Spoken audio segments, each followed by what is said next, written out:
Bismillahirrahmanirrahim. Alhamdulillahirabbil alamin.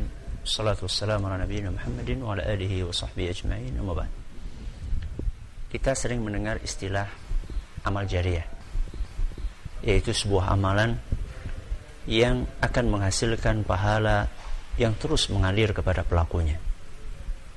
Jadi kita sering mendengar hadis yang berbicara tentang itu.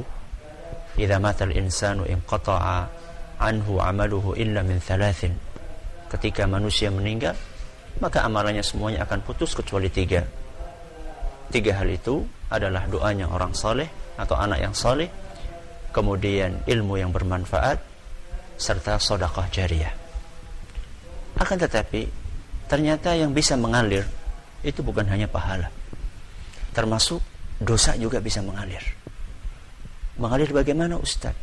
Orangnya sudah meninggal, pahala atau dosanya masih terus mengalir kepada orang tersebut. Sampai kapan? Ila masya Allah, sampai waktu yang dikehendaki oleh Allah Azza wa Jalla. Dan ini tentu kita harus waspadai. Dosa yang kita lakukan semasa kita hidup saja itu sudah banyak, apalagi masih ketambahan dengan dosa-dosa yang akan kita terus rasakan efeknya walaupun kita sudah meninggal dunia. Apakah dosa-dosa itu saja? Apakah saja dosa-dosa tersebut? Di antaranya adalah apa yang disebutkan oleh Nabi SAW dalam hadis riwayat Muslim, di mana Rasulullah SAW bersabda, "Man sanna fil Islami sunnatan sayyi'ah."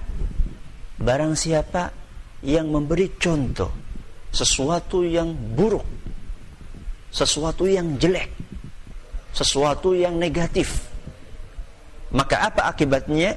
Kana alaihi wizruha wa wizru man amila biha min ba'dihi min ghairi an yanqusa min awzarihim syai'. Maka sungguh, kata Nabi SAW, dia akan mendapatkan dosa orang yang melakukannya. Setiap orang yang mencontoh perbuatan tersebut sesudah dia, tanpa mengurangi dari dosa mereka sedikit pun. Hadis riwayat Muslim. Para pemirsa yang kami hormati, ini adalah sebuah peringatan keras dari Nabi kita Muhammad SAW, bahwa siapapun yang memberikan contoh yang jelek dengan perilakunya, dengan tutur katanya, kemudian perilaku yang jelek atau tutur kata yang jelek itu dicontoh sama orang lain, maka dia akan mendapatkan dosa sebanyak orang yang mencontoh perbuatan dia. Saya beri contoh bagaimana efek dari dosa-dosa yang namanya dosa jariyah tersebut. Kita masih ingat cerita dua orang putra Nabi Adam alaihissalam yang disebutkan dalam beberapa riwayat, namanya lah Qabil dan Habil. Habil dibunuh sama Qabil, dan itulah penumpahan darah yang pertama kali di muka bumi, sehingga diceritakan di dalam Al-Quran bahwa Qabil sang pembunuh bingung jenazahnya si Habil ini mau diapain, karena memang sebelumnya nggak pernah ada cerita penumpahan darah di muka bumi. Akhirnya kemudian Allah Subhanahu wa Ta'ala mengutus 2 ekor burung gagak yang saling bunuh-bunuhan. Salah satunya kemudian terbunuh, lalu burung gagak yang berhasil membunuh itu mengais-ngais tanah, kemudian dia menguburkan. Baru kemudian saat itu Qabil mendapatkan ide, oh seperti ini caranya untuk menyembunyikan atau menguburkan jenazah adik saya Habil. Nah, apa efek dari perbuatan Qabil ini? Yang dia membuat perilaku pembunuhan, memberikan contoh pembunuhan kepada manusia yang ada di muka bumi ini. Kita dengarkan hadis Nabi SAW yang diriwayatkan oleh Imam Bukhari, Ibnu Majah dan yang lainnya. Rasulullah SAW bersabda, "La tuqtalu nafsun zulma illa kana 'ala ibni Adam al-awwal kiflun min damiha." Rasulullah SAW mengatakan, setiap ada nyawa yang ditumpahkan, setiap darah yang ditumpahkan di muka bumi ini tanpa dengan alasan yang dibenarkan oleh agama, setiap ada orang yang dibunuh di muka bumi ini, maka anak Adam yaitu Qabil akan mendapatkan dosa sebanyak orang yang terbunuh tersebut. Subhanallah. Perhatikan bagaimana efek dari memberikan contoh perbuatan yang jelek. Anda bisa bayangkan berapa manusia yang terbunuh di muka bumi ini, berapa manusia-manusia yang jadi korban pembunuhan di muka bumi ini.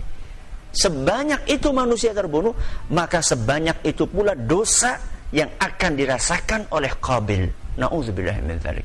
Maka hati-hati, jangan sampai kita memberikan contoh-contoh yang jelek. Ya.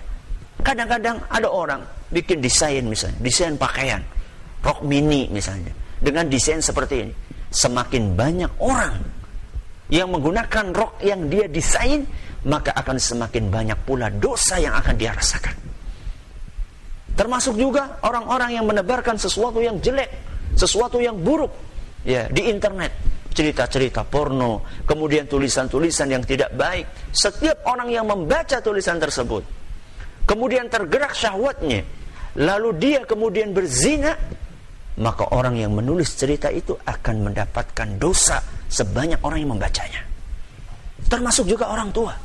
Hati-hati para orang tua. Perilaku Anda dicontoh oleh anak Anda. Sebagaimana perilaku baik Anda dicontoh sama anak Anda, perilaku buruk Anda juga dicontoh sama anak Anda. Sebagian orang tua menganggap remeh merokok di hadapan anaknya, ya, mengeluarkan umpatan kata-kata yang kotor di hadapan anaknya.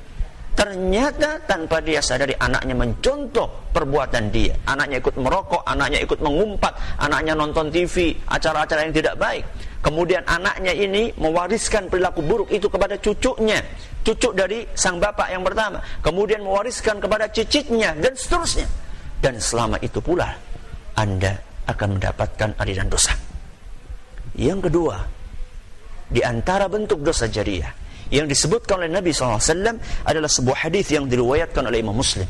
Beliau SAW bersabda, "Man da'a ila dhalalatin."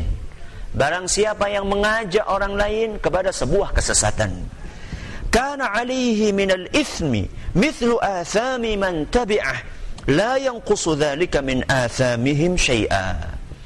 Barang siapa yang mendakwahkan kepada kesesatan, mengajak orang lain kepada kesesatan, maka dia akan mendapatkan dosa setiap orang yang mengikuti aliran sesat yang diajarkan tersebut, tanpa mengurangi dosa orang yang mengikuti dia. Subhanallah.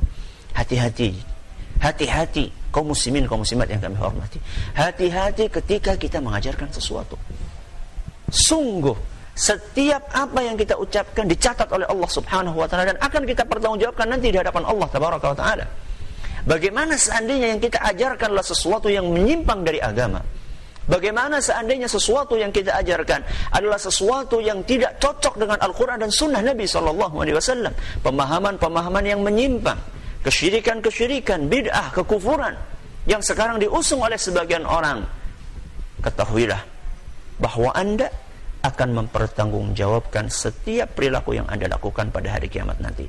Bahkan Allah Subhanahu wa taala menceritakan di dalam Al-Quran tentang orang-orang yang kemudian mereka mengikuti, ya, para pemimpin mereka, mengikuti panutan mereka.